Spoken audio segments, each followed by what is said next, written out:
نحمدہ ونصلی علی رسول الکریم اما بعد اعوذ باللہ من الشیطان الرجیم بسم اللہ الرحمن الرحیم اقترب للناس حسابهم وهم فی غفلۃ معرضون ما یأتیہم من ذکر من ربهم محدث الا استمعوه وهم یلعبون لاہیۃ قلوبهم واسروا نجوى الذین ظلموا هل هذا الا بشر مثلکم افتأتون السحر وانتم تبصرون قال ربی یعلم القول فی السماء والارض وهو السمیع العلیم بل قالوا اضغاث احلام بل افتراه بل هو شاعر فلیأتنا بآیات کما ارسل الاولون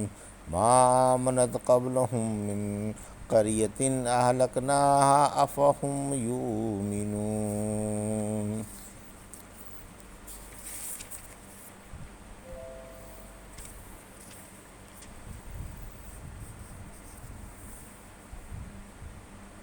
ابھی آپ نے سورہ انبیاء کی آیت 1 سے 6 کی تلاوت سماعت فرمائی۔ یہ سورہ مکی ہے اور یہ بترتیب مصحف 21ویں اور بترتیب نزول 13ویں سورہ ہے 73ویں سورہ ہے۔ اس میں 112 آیتیں اور 7 رکوع ہیں۔ اس سورہ کی فضیلت، عبداللہ رضی اللہ عنہ کہتے ہیں کہ بنی اسرائیل، کہف، مریم، طٰہٰ اور انبیاء میرا قدیمی، نفیس اور پرانا مال ہیں۔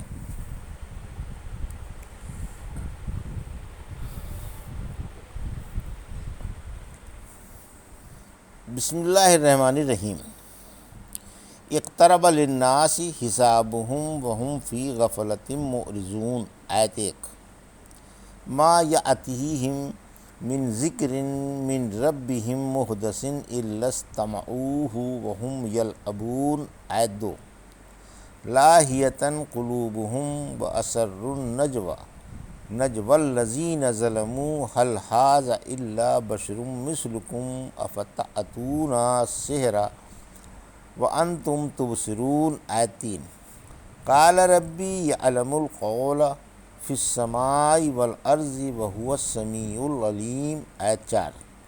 بل قالوا اضغاث احلام بل افتراه بل هو شاعر فلیأتنا بآیات کما ارسل الاولون، آیت 5۔ ما آمنت قبلهم من قریۃ اہلکناها افہم یؤمنون، آیت 6۔ ترجمہ۔ میں اللہ کے نام سے شروع کرتا ہوں جو بڑا مہربان اور نہایت رحم والا ہے۔ لوگوں کا حساب نزدیک آ گیا اور وہ غفلت میں منہ پھیرے ہوئے ہیں۔ ان کے رب کی طرف سے ان کے پاس جو بھی نئی نصیحت آتی ہے اسے ہنستے کھیلتے سنتے ہیں۔ ان کے دلوں میں غفلت ہے اور ظالموں نے چپکے کانافوسی کی کہ یہ تو تم ہی جیسے صرف ایک انسان ہیں، کیا تم آنکھوں دیکھتے جادو کے پھیر میں آ رہے ہو؟ نبی نے فرمایا کہ میرا رب آسمان و زمین کی ہر بات جانتا ہے اور وہ خوب سننے والا اور خوب جاننے والا ہے۔ بلکہ انہوں نے یہ بھی کہا کہ یہ قرآن پراگندہ خیالات ہیں، بلکہ انہوں نے خود قرآن گڑھ لیا ہے، بلکہ یہ تو ایک شاعر ہیں۔ اچھا تو انہیں ہمارے پاس کوئی معجزہ لانا چاہیے جیسے پہلے نبیوں کو بھیجا گیا تھا۔ ان سے پہلے وہ بستیاں بھی ایمان نہیں لائی تھیں جن کو ہم نے تباہ کر ڈالا، تو کیا اب یہ مومن بن جائیں گے؟ یہ تھا ترجمہ سورہ انبیاء کی آیت 1 سے 6 کا۔ تفسیر۔ آیت 1۔ قیامت سر پر ہے مگر پھر بھی لوگ غفلت کا شکار ہیں۔ اللہ متنبع فرما رہا ہے کہ قیامت سر پر کھڑی ہے، لیکن افسوس لوگوں کو اس کی پرواہ نہیں، اس سے بالکل غافل ہیں۔ اس کی تیاری نہیں کرتے اور اس کٹھن منزل سے گزرنے کے لیے سامان سفر مہیا نہیں کرتے۔ لوگ دنیا کی دلدل میں بری طرح پھنسے ہوئے ہیں اور آخرت کو بلائے بیٹھے ہیں۔ رحمت عالم صلی اللہ علیہ وسلم نے فرمایا کہ غفلت سے دنیا میں پھنسنا مراد ہے۔ سورہ نحل کی آیت 1 میں فرمایا اللہ کا حکم آ پہنچا ہے، اس کی جلدی نہ مچاؤ۔ اور سورہ قمر کی آیت 1 اور 2 میں فرمایا قیامت قریب آ لگی اور چاند پھٹ گیا، اگر یہ بے ایمان کوئی معجزہ دیکھتے ہیں تو منہ پھیر کر صاف کر دیتے ہیں کہ یہ تو ایک چلتا جادو ہے۔ آیت 2 کافر وحی نہیں سنتے، یعنی یہ قریشی اور ان جیسے دیگر کافر وحی کی طرف کان نہیں لگاتے اور اسے توجہ سے نہیں سنتے۔ آسمان سے جو بھی تازہ تازہ وحی آتی ہے اسے ہنستے کھیلتے ہوئے سنتے ہیں۔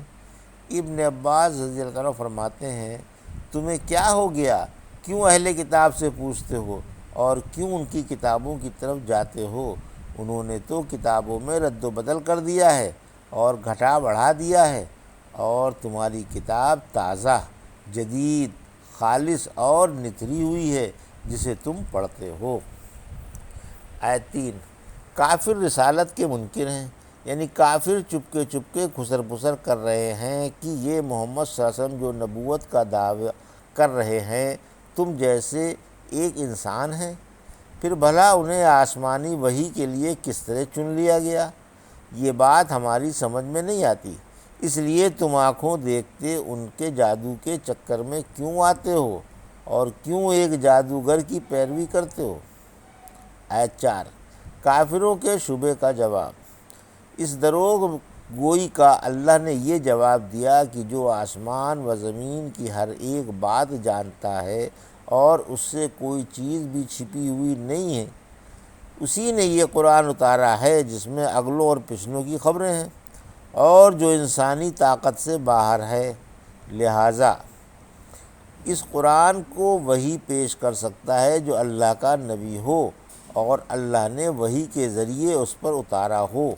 اللہ تمہاری باتوں کو اچھی طرح سے جانتا ہے اور تمہارے حالات سے خوب خبردار ہے۔ اس جملے میں کافروں کے لیے دھمکی ہے۔ آیت 5 کافروں کا قرآن کے بارے میں اختلاف۔ اس آیت میں کافروں کی سرکشی، بے دینی اور گمراہی کا بیان ہے کہ اس قرآن کے بارے میں خود انہی میں اختلاف ہے اور وہ خود حیرت و استعجاب میں گرفتار ہیں۔ کبھی اسے جادو بتاتے ہیں، کبھی شعر، کبھی پراگندہ خیالات اور دیوانوں کی بڑھ، اور کبھی گڑھا ہوا۔ سورہ اسراء کی آیت 59 میں فرمایا آپ دیکھیے تو صحیح انہوں نے آپ کی کیسی کیسی مثالیں بیان کی ہیں، آخر گمراہ ہو گئے اور اب راہ نہیں پا سکتے۔ منمانے معجزوں کا مطالبہ۔ پھر فرمایا کہ اچھا اگر یہ اللہ کے رسول صلی اللہ علیہ وسلم ہیں تو سابق انبیاء کی طرح کوئی معجزہ پیش کر کے دکھائیں، جیسے صالح علیہ السلام نے اونٹنی اور موسیٰ علیہ السلام اور حضرت عیسیٰ علیہ السلام نے دیگر مختلف معجزے دکھائے تھے۔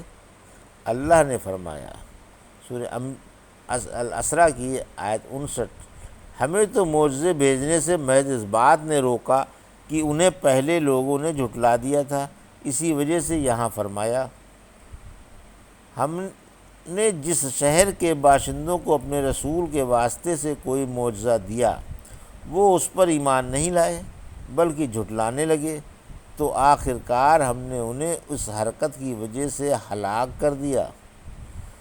کیا یہ لوگ معجزے دیکھ کر ایمان لے آئیں گے اور پہلوں جیسا طریقہ اختیار نہ کریں گے؟